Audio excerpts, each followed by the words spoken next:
नमस्कार मित्रों, मैं पंडित टिचपांडे एस्ट्रोलॉजर एंड डिवाइन कंसल्टेंट। सप्तम भाव पर विशेष दृष्टि। सप्तम भाव जो है विवाह का योग होता है। आपकी पत्नी कैसी होगी, किस कद की होगी, कैसे उसके आंख होंगे, कैसी नासिका होगी, कैसे गाल होंगे, किस कलर की होगी, गोरी होगी, काली होगी, सांवली होगी, काठी में छोटी होगी, लंबी होगी, दुबली होगी, पतली होगी, मोटी होगी, आदि आदि। इससे आप इसका पता लगा सकते। यदि केतु लग्न में बैठा है या सप्तम में बैठा है तो 100% आप अजमानी। उसके माथे में चोट का घाव अवश्य होगा। वह घाव चाहे उसने कितना ट्रीटमेंट करा लिया, एवं प्लास्टिक सर्जरी करा लिया, तब यह घाव रहेगा।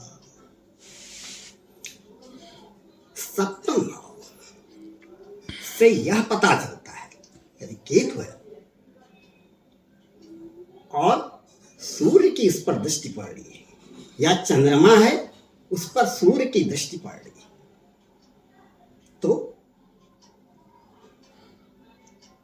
आदमी के विचारों में अच्छा तालमेल नहीं होगा।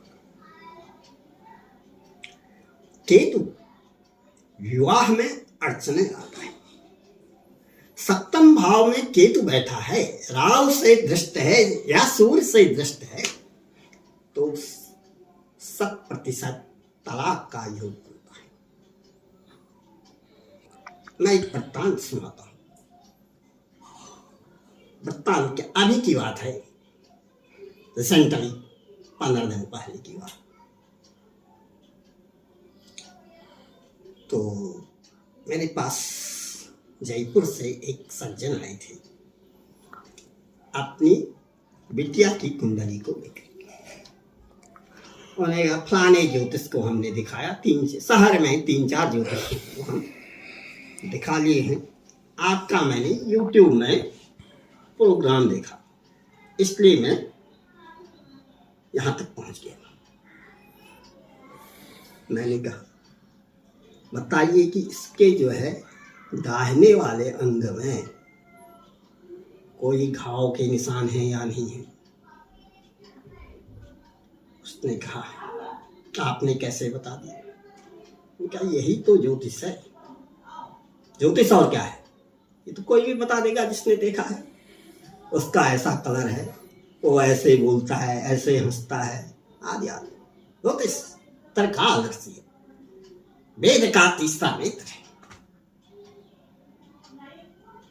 मैंने वह शादी करने से मना कर दिया। मैंने कहा यहाँ शादी आप किसी भी हालत में मत करिए,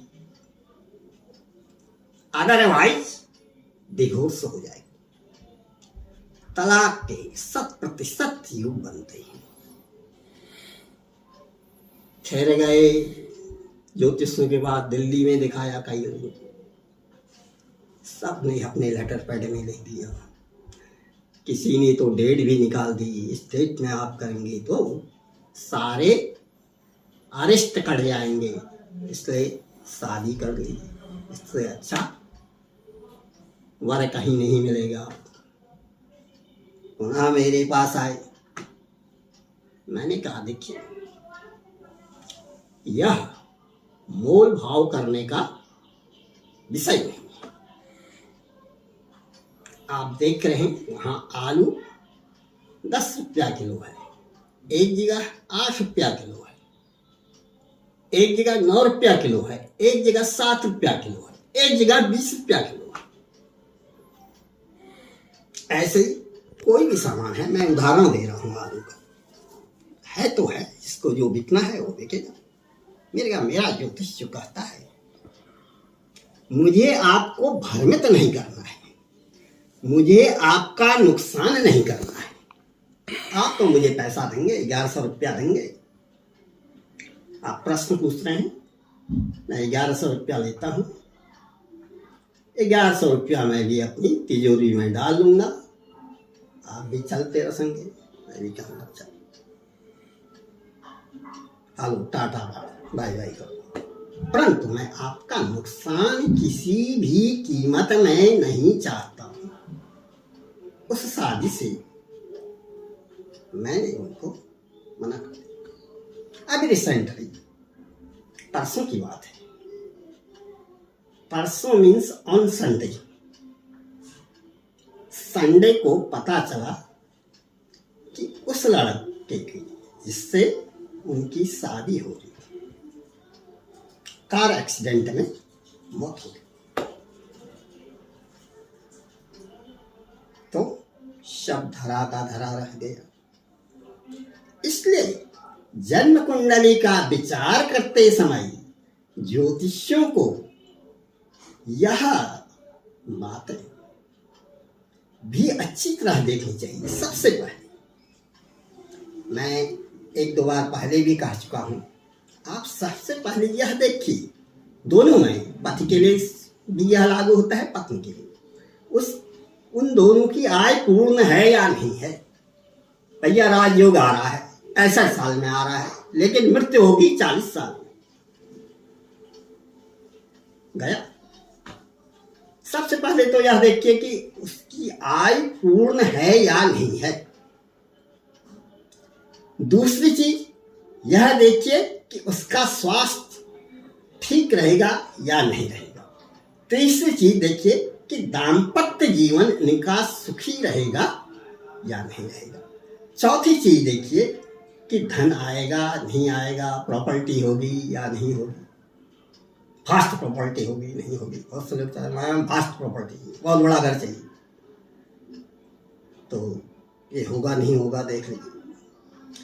अंत में पांचवी चीज यह देखिए कि घर के लिए, सास के लिए, ससुर के लिए, ननद के लिए, भौजी के लिए, बड़े भाई के, जेठ के लिए, जेठानी के लिए, देवर के लिए ठीक है या नहीं है। यदि इन्हें 5 चीजों में यह खरी है या लड़का खरा उतरता है, तो उससे उसकी शादी कर डालिए आप। और चीज और पैसे का तो ऐसा है ना भाई, आज पैसा है कल के दिन नहीं होगा। बहुत से लोग का पैसा कौन लेके आया, सबने यही तो कमाया। कई से लोगों को देखता हूँ मैं, कई ऐसे प्रॉपर्टी डीलर्स है, जो लखनऊ की बात बता रहा हूँ मैं, जो कि सचिवालय में पानी पिलाते थे, वाटर बॉय थे, राज्य संपत्ति में। तो आज जो है खरबों की उनके पास प्रॉपर्टी। ऐसे ज्यादातर प्रॉपर्टी के मामले में जो भी है कुछ नहीं थे, हवाई चप्पल पहन के आए। बहुत से बिहारी लोग तो जो है हवाई चप्पल से ही आए, उन लोगों ने मेहनत भी की, यहाँ आए, लाइया चना खाया, लाइया चना खा करके पीसीएस की तैयारी की और पीसीएस अफसर बन गए। अन्य जो बिगड़ैल टाइप के लोग हैं और वो प्रॉपर्टी डीलर में घुस गए, जेल भी गए, पुलिस के लट्ठे भी खाए। खैर उन सब चीज़ों से मुझे कुछ नहीं लेना देना, कोई कुछ करे, मरे बचे, इससे कोई भी मतलब नहीं। गलत काम करेगा मरेगा। बहुत से लोग मरे, दारू पिया, इतना दारू पिया कि उनका जो है लीवर ही नष्ट हो गया, मरने दो। ये चीज मैं बिल्कुल सही बोल रहा हूँ। गलत आदमी को, गलत चीज को, गलत वाणी को कभी भी आप सहमत दीजिए। यदि आपने गलत आदमी की तरफदारी की, गलत चीज को सह दिया, गलत आदमी को अपने पास रख दिया, एक क्रिमिनल है, आपने अपने घर में उसको रखने के लिए जगह दे दी, तो आप भी फंसेंगे, पुलिस आपको भी उठा ले जाएगी, तेरा भी कनेक्शन होगा, तुझे भी देता होगा हिस्सा, आप तो बेमतलब में मारेंगे। इसलिए गलत आदमी है, उससे दूर रहिए। भाई हाथ जोड़ दीजिए। मुझे एक यहाँ पर एसटीपी है, लखनऊ की बात बता रहा हूँ, श्री पंप लगा हुआ है। तो मेरे एक जानने वाले हैं पटनागर जी, और देहरादून में, मेरे से बोले वो दिखा लाते हैं, चलिए जो है वो जो है उनका काम चल रहा था वहाँ, मैं चले गया। ठीक है, देखा, आते समय बोले मुझे समय लगेगा, मैं शाम को, तो आप तब तक कहाँ बैठेंगे आपको ये जा रहे हैं, आप मेरे साथ ही जो है आपको छोड़ देंगे घर, बैठ जाइए आप गाड़ी में। मैं भी बैठ गया गाड़ी में, बैठ गया साहब गाड़ी में। तो रास्ते में, आधे रास्ते में उसने मेरे से पूछा क्वेश्चन, आप कहाँ रहते हैं? मैं इतना ही पूछा, मैंने कहा यहाँ। और जैसे ही मैं अपने रो में अपनी ओर को मुड़ा, वो बोला आप कितने साल से रह रहे हैं यहाँ? मैंने कहा ऐसे ही हो गए, 40 साल हो गए। 40 साल हो गए, बड़े ताजुब की बात है। मैं मात्र 4 साल हुए। मैंने अभी विराम खंड में एक HIG मकान खरीदा 2.5 करोड़ का, एक 5500 स्क्वायर फुट का प्लॉट खरीदा विभूति खंड, जिसकी कॉस्ट करोड़ों है। और मेरे दूर के कोई रिश्तेदार हैं क्या LDA में, किसी बड़ी पोस्ट में, उन्होंने मुझे यहाँ काम लगा दिया। और आप इतने साल से रह रहे हैं? अरे मैंने कहा बेटा, ऐसे ही बोला, मुझे ज़्यादा कहानी हो तो समझाओ, तुमने क्या किया, कैसा किया, क्या करते हो? मैंने पूछा भी नहीं। मैंने यह मकान भी बड़ी मुश्किल से बनाया, इधर से पैसा लिया, उधर से पैसा लिया। मैं प्राइवेट आदमी हूँ, मुझे लोन मिल नहीं सकता है, और बहुत ज़्यादा अमाउंट किसी से लूँगा तो आदमी मुंह बना लेगा, मुंह खुला लेगा, समझ जाएगा ये पैसे मकान बन रहा है, पैसा लेने आया होगा, भले आप मिलने गए। तो मैंने जो है, मुझे मकान बनने वास्तव में 2009 से लेकर के 2012 3 साल मकान बनाने में लगे। लोग बाग पूछते थे यार मकान बना रहे हो या महल बना रहे हो? अब मैं उनको क्या बताऊं भाई, पैसे की कमी होती थी। बहरहाल जैसे तैसे मकान बना। थोड़े दिनों बाद मैं एक मार्केट बना रहा था पत्रकारपुरम में, तो प्लाजा बना रहा था। तो उसमें पता चला कि एक हमारे JT सिंह, RD सिंह, वो बोले पांडे साहब जो है उस आदमी को जिस गोली लग गई।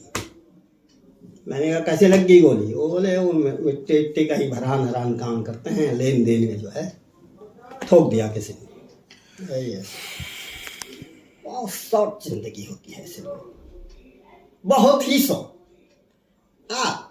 वैसे भी ज्योतिष शास्त्र भी कहता है, ज्योतिष के अनेक ज्योतिष श्रोमणी, मैं तो 17 पेज में इसको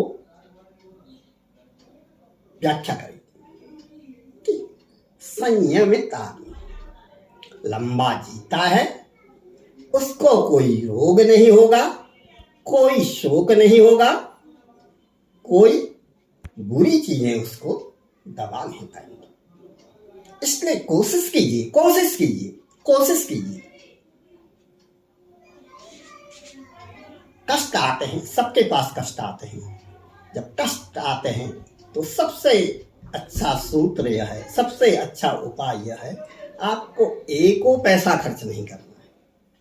आप भोलेनाथ की शरण में चले जाइए, या किसी भी देवता के आप आराधक हैं, हनुमान जी की, माँ भगवती की, उनकी शरण में चले गए और उनसे निवेदन कीजिए, आपके सिवा मेरा कौन है? आप ही मेरे रखवाले हैं, आप ही मुझे कष्टों से उबारने वाले हैं। मैं अपने कष्टों को अन्य लोगों से क्या कहूं? सब बता डालिए जो आपके मन में है, देखिए, आप अगर सच्चे भक्त हैं, चाहे देवी हो, चाहे हनुमान जी हैं, चाहे शिव जी, खुद दौड़े दौड़े आपके पास आएंगे और कहेंगे बेटा चिंता न कर, और सारे आपके कष्टों का निवारण करके आपको एक सुखी व संयमित जीवन जीने के लिए कहेंगे। जय मां वाराही।